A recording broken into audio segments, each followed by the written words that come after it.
EZOMD welcomes you to the Easy Labs. And now the host of the program, Jay Appell. We have 3 videos that I'm going to be producing to help you out. The first one's going to be around the installation of SQL. The second one will be EPO, and then the cherry on the sundae will be doing an update to EPO.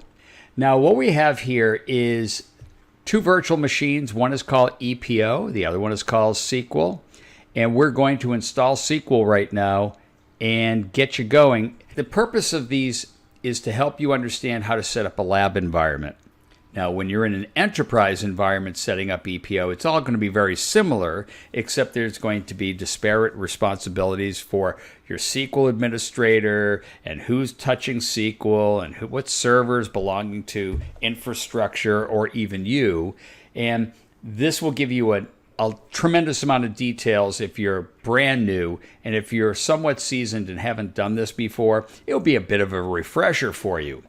Let's start with SQL. We're going to grab the ISO, which we did. We're going to use the 2016 one, and I'm going to double click it. And we're just going to go follow through this together. I'm going to click Setup. I'm going to minimize this screen and march through all of the steps. Now, this entire process doesn't take more than probably 20 minutes. This is a pretty beefy machine. It takes about 20 minutes. If you have a slower machine, your results are going to be probably a little bit longer. Now, I selected installation. We don't care about the rest of these items right now, and select New SQL Server Standalone Installation. The key is already in here, so we're going to click Next. And as you're going to see, we're going to be marching right down through this list on the left-hand side. I accept the license terms. Go ahead and click Next.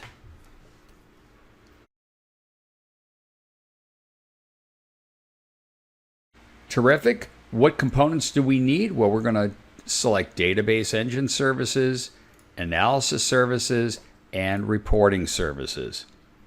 We added a couple of items as a result of selecting these checkboxes. Find a location where you want it. If you don't want it on the system volume, go ahead and choose the ellipsis, or you can actually just modify these lines yourself and put it on a secondary volume, more typical in an enterprise. In my lab, I only have one drive volume to make everything a little bit easier. Select Next.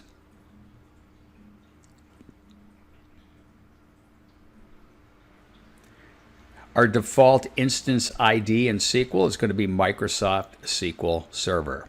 Once again, it's going to reflect all of the names of the locations where it's going to be installed. If you don't like that, you can always go back and make the change. But for now, I'm going to select Next.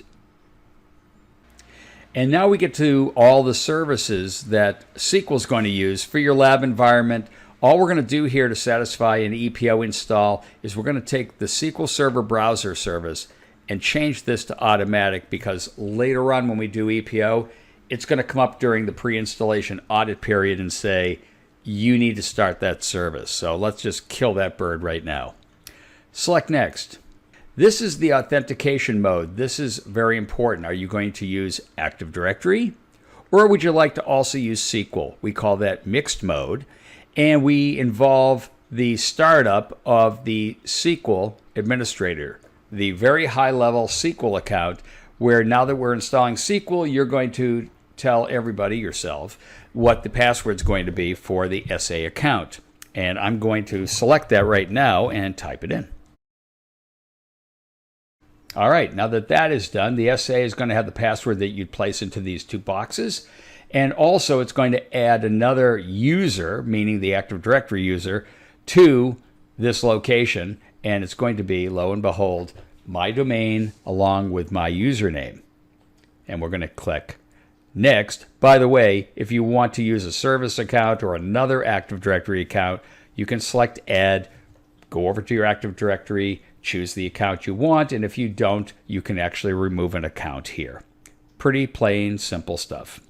Click Next. Once again, I'm going to add my current user to my analysis services. Click Next. Again, reporting services, click Next. It's pretty easy. And then we actually are in the installation phase. So I'm going to click Install, and we'll fast forward a little bit. and watch all the things that are happening. I'm also going to put the control panel up on the right-hand side and refresh it so you can see all the services that are being added to the control panel. Here we go. It is 4:32 according to my clock on May 6, 2022. Here we go.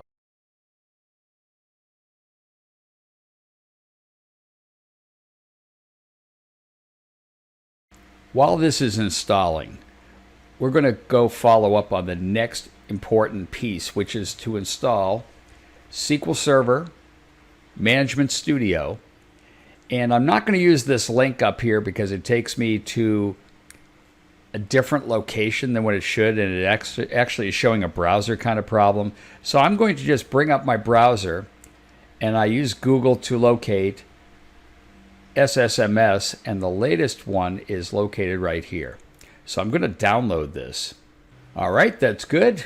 We'll open this up and have this ready to go. Put this down here, close this, and in a moment we'll see that the installation is going to finish up. Yay, made it to the finish line. Everything has succeeded, looking good, indicating how you can update the product. We'll do that through the update itself. I'm going to click close and then close the entire SQL application. But I'm going to basically execute the Management Studio. Refresh over here so you get a chance. I mean, this loaded like you would typically expect SQL to place quite a few items here in the control panel. And we're going to install the Management Studio component of it now, and we'll let this finish.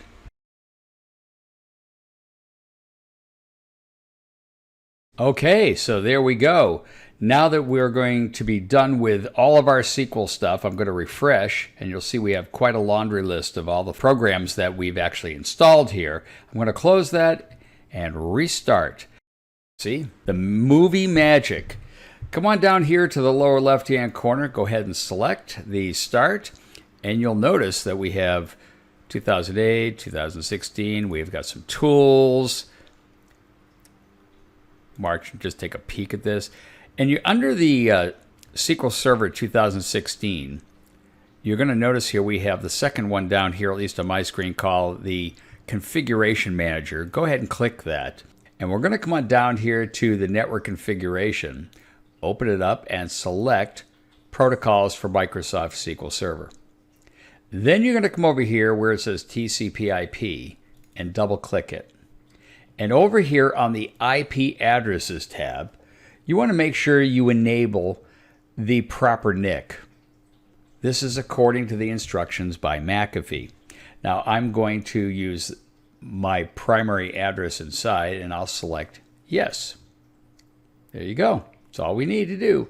If you scroll down to the bottom, the TCP port in which we're going to communicate with SQL is on 1433. You might want to make a note of that. Now, although this is the default port, if you're in an enterprise, this can certainly be changed. And you want to use this port information in some cases when you're doing the install, but we'll get to that in the next video. Click Apply, click OK, and close down everything. As the last part of this video, we're going to bring up the Management Studio. Once again, go back to Start. Here are the tools. SQL Server Management Studio. And what I like to do is I like to put that right on the taskbar so it's easy pickings. And I'm going to click on it. Now what this is going to do for those of you who have never seen this before, or maybe you've heard about it, it's going to allow us connectivity into SQL where we can actually examine tables if we need to do that. In the case, what we're going to do is when we're building EPO, I want you to see the database being built and all the tables being built out, and that is going to be the extent that we're actually going to look at it. But in your lab environment, you may have that curiosity. Now, the user account for Windows authentication, you might remember when we set it up, was my default account or the account that you chose. Go ahead and choose Connect. Now, if you have any other account in here and you try to log in, you're not going to be able to because we authenticated this account. Voila, there you go. And over here, by default, when we open up databases, don't be timid, it's your lab now. Now, if you're going to do this in a production environment, I would recommend that you really think very long and hard, because you're likely to irritate somebody unless you're the SQL person. Some folks have, in companies will have DBAs. They'll have people who this is all they do. And if they find out that you're in here messing around, they aren't going to think very highly of you. Over here, system databases. We're going to open this up. Again, in a lab environment, SQL is going to give us 4 of these databases. And there's your little introduction to SQL Server Management Studio. I'm Jay Appell. Thanks for watching, and we'll see you in the next video.